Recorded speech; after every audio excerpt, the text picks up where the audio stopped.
Bulgars and Slavs. Bulgaria and Kiev had a significant influence on Eastern Europe.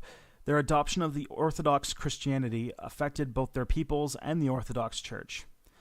The Bulgars were the descendants of the Huns, who settled beside the Volga River in Russia and reached the height of their power around 650. When the Khazars, from lower down in the Volga, destroyed their kingdom as a result, many Bulgars migrated to the Danube area, dominating the local Slavs and founding a Bulgar state. Byzantium took action against them, especially when the Bulgars killed their emperor and battled in 811.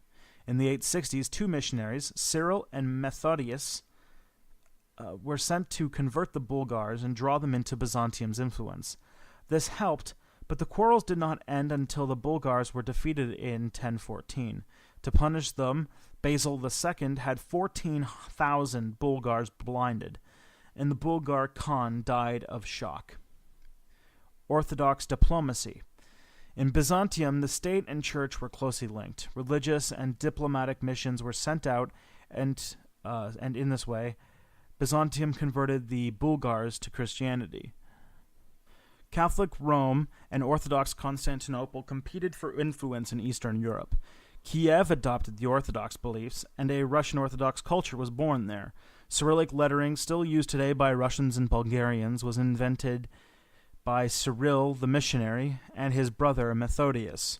By the time Byzantium fell in 1453, Russia had become the home of Orthodoxy. The rise and fall of Kiev.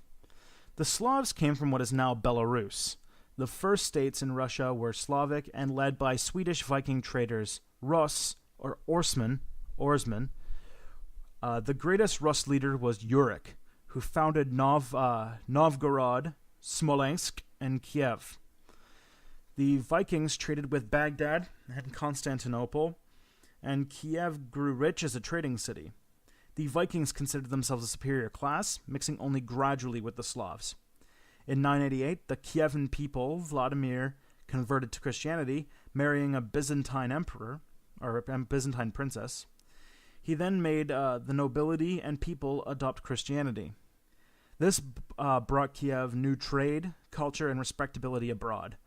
Under Jaroslav the Wise, Kiev was under splendor and influence that rivaled Constantinople, with diplomatic connections across Europe.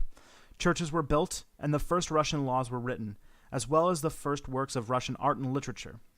Kiev was on the steppes, the plains of the Ukraine, and vulnerable to nomadic warriors such as the Peshegi, who threatened, and the Polovsti, who sacked the city. After Jaroslav died, the state of Kiev broke up and the Russians retreated into safer northern areas. Here, a new Russia was being established, centered around the growing city of Moscow.